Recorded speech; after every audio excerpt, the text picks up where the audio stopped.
L'Ukraine partage ses frontières avec, à l'ouest, la Pologne, la Slovaquie, la Hongrie et la Roumanie, pays membres de l'Union européenne, ainsi que la Moldavie, qui, elle, n'en fait pas partie. Au nord, la Biélorussie, et bien sûr la Russie à l'est avec près de 2000 km de frontières communes. Au sud, le pays est bordé par la mer Noire et par la mer d'Azov. Peuplé de 44 millions d'habitants environ, son territoire est un peu plus grand que la France. Kiev, sa capitale, est située sur le Dniepr, le fleuve qui traverse le pays. Alors à présent, on va regarder la carte des langues. Elle divise l'Ukraine entre d'une part l'ouest et le centre du pays, les habitants y parlent très majoritairement l'ukrainien, et d'autre part le sud et l'est où l'on parle russe, et plus particulièrement dans certaines régions ou oblasts comme la Crimée, qui compte 90% de russophones, et les régions de Lougansk et Donetsk au nord-est. Alors maintenant, on va remonter dans le temps, on va remonter au milieu du 8e siècle, date à laquelle le russe, ou État de Kiev, est fondé par des vikings, les Varegs.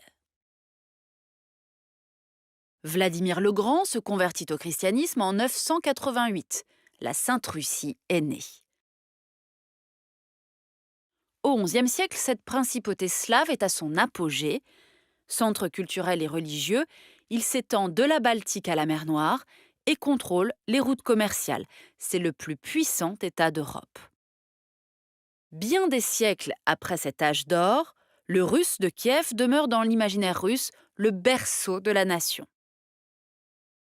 Alors à présent, voyons la situation au milieu du XVIIe siècle. En 1667, le territoire ukrainien actuel est déjà sous influence multiple. La rive droite du Dniepr, à l'ouest, appartient à la République des deux nations polonaise et lituanienne, tandis que la rive gauche et Kiev, à l'est, est sous domination du Tsarat de Russie. Au sud, le Khanat de Crimée est peuplé de Tatars.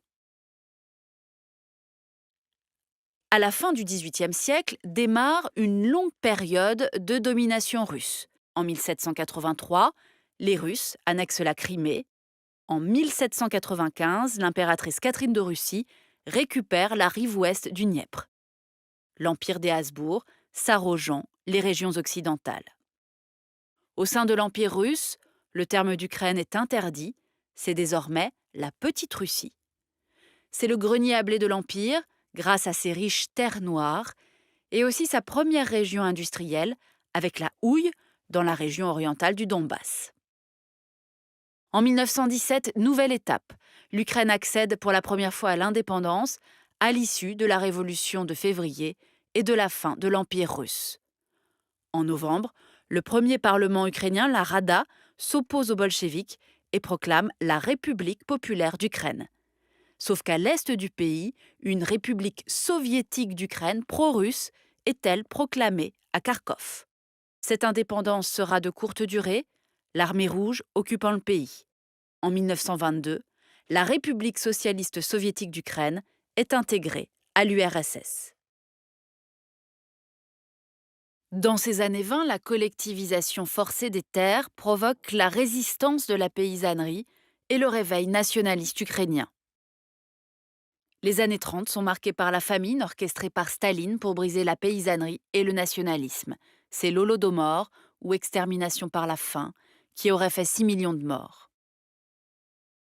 Pendant la Seconde Guerre mondiale, le territoire ukrainien s'est étendu à l'ouest au détriment de ses voisins, la Pologne, la Roumanie et la Tchécoslovaquie.